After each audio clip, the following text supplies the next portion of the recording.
Welcome back to the Neshoba Valley Chamber Business Buzz. My name is Melissa Federhoff. I'm the president and CEO of the Neshoba Valley Chamber. And today I am here with Pamela Dussault. And you're a personal crisis management consultant. Yes, it's different than it's not the legal type of consultant personal crisis management, which some people get confused with. It's more in working through different types of crises like burnout, estrangement, which is a very big growing issue today, things like loss, and other personal things like loneliness or other relationship issues. Am I going to cry today? No. Okay. All right. No, just checking. you're Good. not. All right. I promise. Good. Excellent. So, yeah, you describe what you do as it's such a unique niche thing.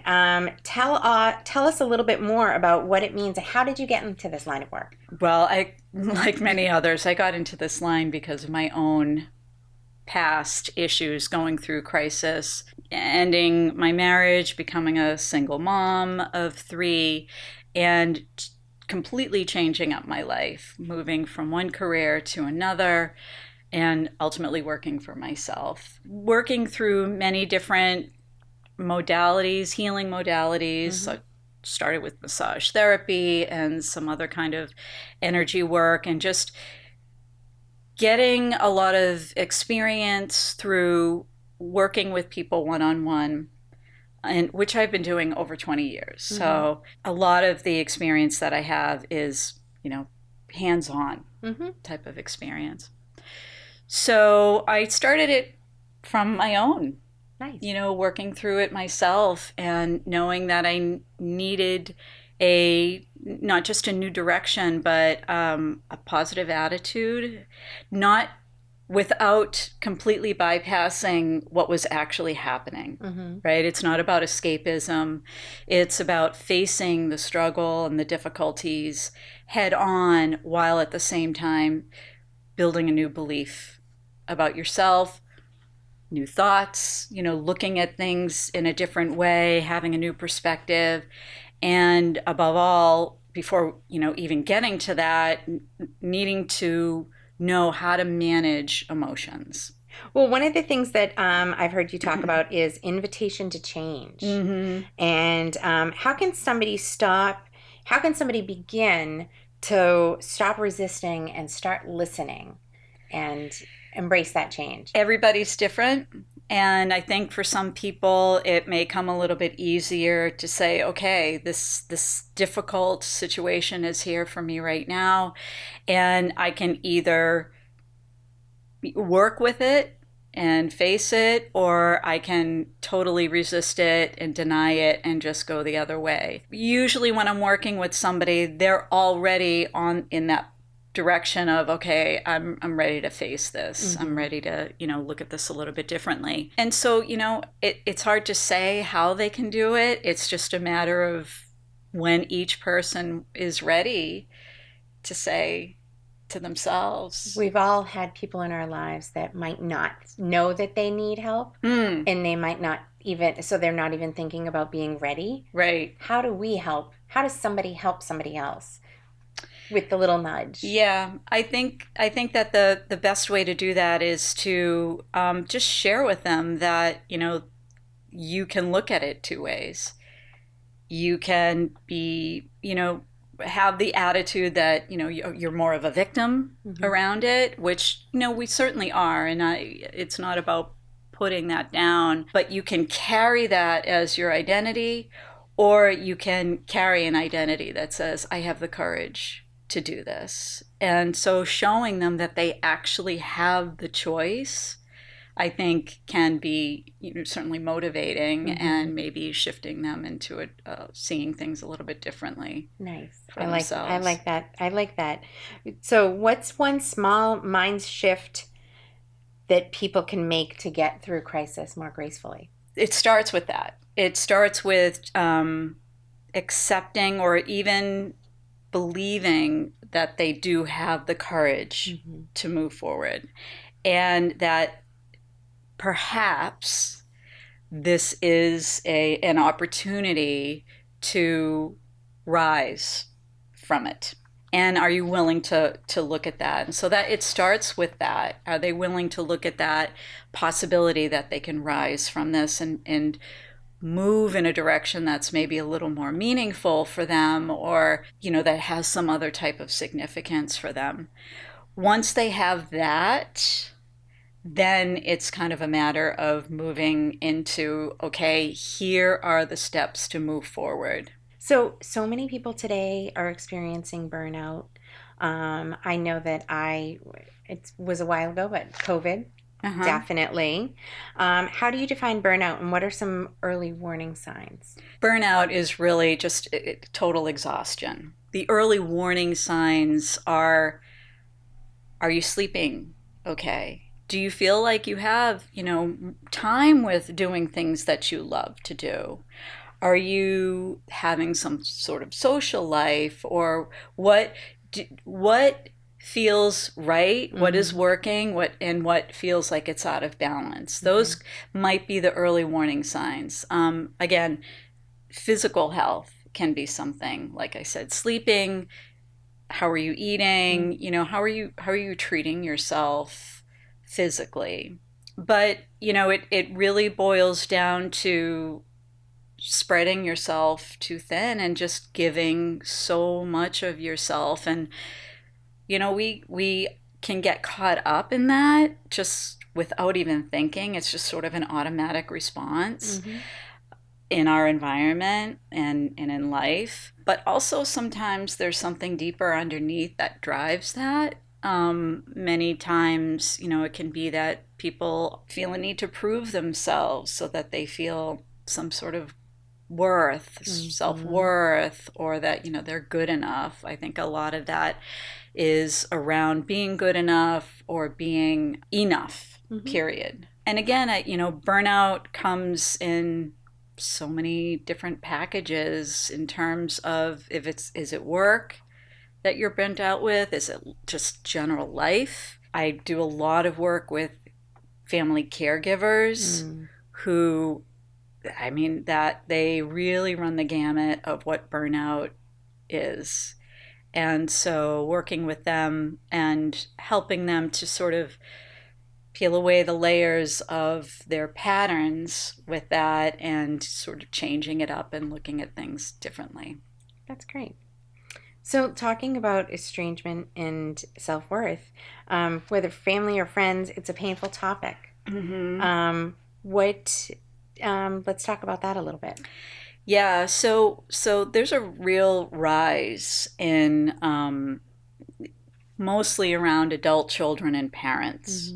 Mm-hmm. Certainly, there's other types of estrangement within family as well, but the rise is with adult children, and it's really painful for the parents Mm-hmm. to suddenly be told that you're toxic for your child, or you're a narcissist, or whatever is coming through. And as a parent, I can speak to that. We have a tendency to just want to make everything right and good and happy for our kids and for our families.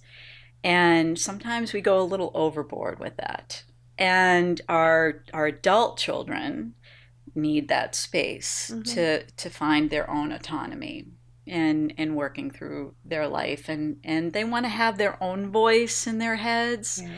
not their moms, not their dads. And I mean, at 60 years old, I still have my mom's and my dad's voice in my head, so Right. I can totally relate. But they just want to find this autonomy, and the parent is left feeling like they did the wrong thing, or they were bad, somehow wrong, and they're always looking for, what did I do wrong? Mm-hmm.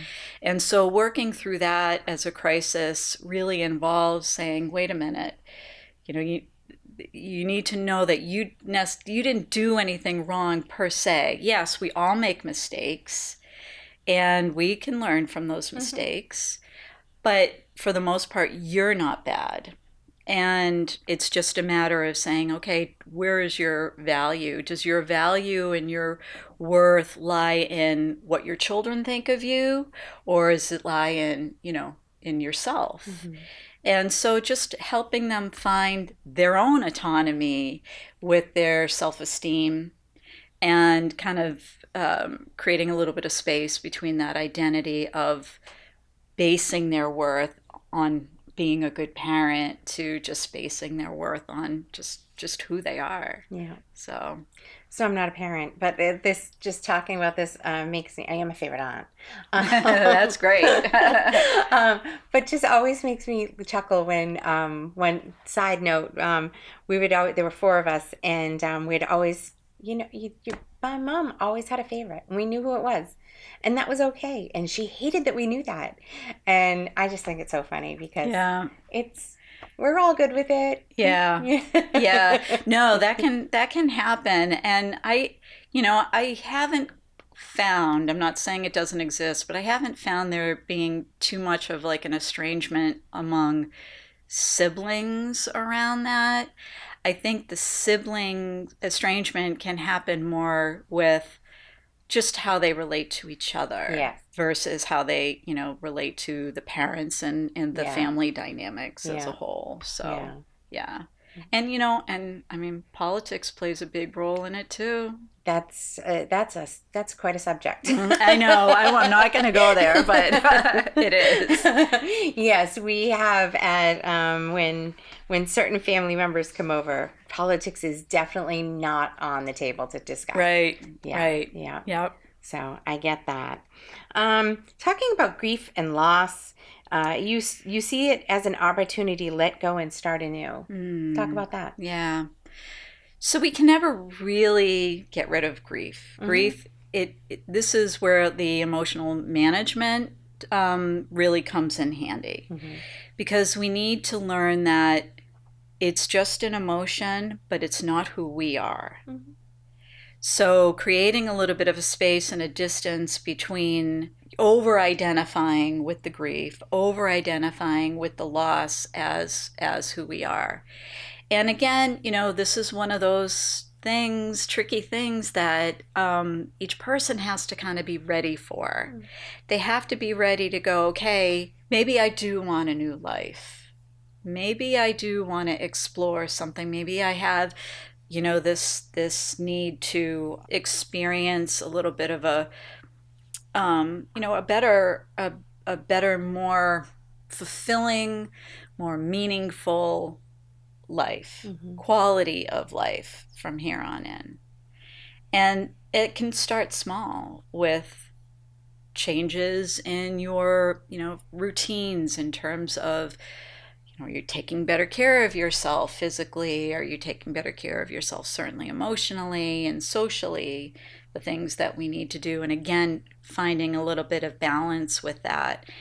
And, not everybody is really ready to do that, but some people are. Mm-hmm. And loss and grief isn't just about losing a person. It's about losing a job. It's about, your whole career can be, all of a sudden you realize I don't want to be doing this anymore. Yeah. I need to change. How do I even start? Yeah. So it can be many things. Yeah. It can be a home. Absolutely. So, yeah. Lots of sadness out there. Yeah, it is sad, but I again, it's not about denying the sadness or bypassing it, but it is about opening up your eyes a little bit to the possibilities of joy again. Mm-hmm. And it is possible. Mm-hmm. I mean, I've seen it time and time again. It's never a time where you say, I'm glad that happened because I'm here. No. Right. You don't even go there. It's just, okay, that did happen. And it was sad. And I'm still sad about it when I think about it. But look, here's something new and different. And, it is maybe a little more fulfilling or a little more meaningful in a different way than what I ever thought mm-hmm. could be. Yeah. And so it's opening them up to the possibilities of that. So you also talk about loneliness and reconnecting. Talking about COVID, that was a big start of loneliness because we're isolated. And sometimes, just being connected by phone or, online is something, but maybe it's just not enough. Mm-hmm. We're looking for some real connection. And, I actually see today how some people, and I want to say it's mostly a younger generation Mm-hmm. who were really involved with COVID and through learning, and everything was done online. And, even in some online groups, and they're still feeling like something is missing. Yeah. And they'll say, I still feel really lonely and I don't know where I belong. Mm. So, starting with opening them up to the idea that they belong to themselves, that there is something inside them that already holds that sense of belonging, already holds the connection to something richer Mm-hmm. that they are looking for outside of themselves. And I mean, this is true for all relationships, right? People who are Absolutely. dating and they're looking for something, that really feels like it hit the spot. Yeah. Yeah. Making that real profound connection with somebody. And that's great. And that's absolutely, wonderful to do. My feeling is that if they don't have that connection within themselves first, Mm-hmm. it's just going to prolong that experience of finding somebody else, and certainly that experience of loneliness. And so again, a lot of it comes back to self-esteem and worthiness as well. But it's opening them up to the possibility that, wait a minute, maybe you're already okay Mm-hmm. and there's really nothing missing in you. Mm-hmm. Maybe you just belong to you, and see how things go from there. So, I love that. You're okay. We're all okay. yeah, yeah, Yeah, yeah. I love that. So, if somebody is feeling stuck in a personal crisis right now, what's one thing that you'd want them to hear today? Oh, without a doubt, the one thing I would want them to hear is that you are going to rise through this, Mm-hmm. that you will move from this adversity into a sense of triumph. And that may not come from just getting through it, that may come from who you become. Mm-hmm. And I think that in any kind of personal crisis, it's a little bit of a challenge. It's a little bit of a test to see who are you going to become as a result of this. We're all always changing. Always Yeah. changing. Yeah. Yeah. And, part of that change is asking that question, and then moving from there to the more practical steps and how to get there. Nice. So, if somebody wanted to connect with you, Hmm. where are they going to find you? They're going to find me online through my website, which is at Pamela-Dussault-consulting.com. And there they can actually schedule a free consultation with me, where we can discuss their situation, and I can give a little bit of guidance, and where they might want to proceed, and certainly how we could work together to get them there. And they can also find me on Facebook and Instagram, which is also Pamela-Dussault-consulting.com. Excellent. Yeah. Is there anything we didn't cover that you want our listeners to know about? I'd like to just reiterate that, the practical steps that can be taken really involve key shifts of managing your emotions, which I teach how to do, changing your beliefs. Mm. And it, again, depends on the person. It depends on the situation, That can be what hard. that is. Right. And what's great about working with somebody like me is that I can really clarify what that would be and the right one Nice. for them. And how they perceive themselves and the situation. So, yeah, I think touching upon those three key shifts to help them move forward would be good to pass on as well. That's great. Yeah. Wonderful. Well, thank you so much for joining us Oh today. my gosh, thank you This for was having me. wonderful. Yeah. And we're looking forward to, I know it's a little bit away, but you're going to be joining us as our guest speaker at our February 2026 Yes. Women in Business Luncheon. So looking forward to that. I'm so excited about that, and I will be giving a presentation on burnout. Good. Mm-hmm. Wonderful. Right after the holidays. Right after the holidays, right. when we are all feeling burnt out, right? Absolutely. Absolutely. Thank you so much for joining us today. And very special thanks to AJ of Clear Signal Productions, who is our producer of our podcast.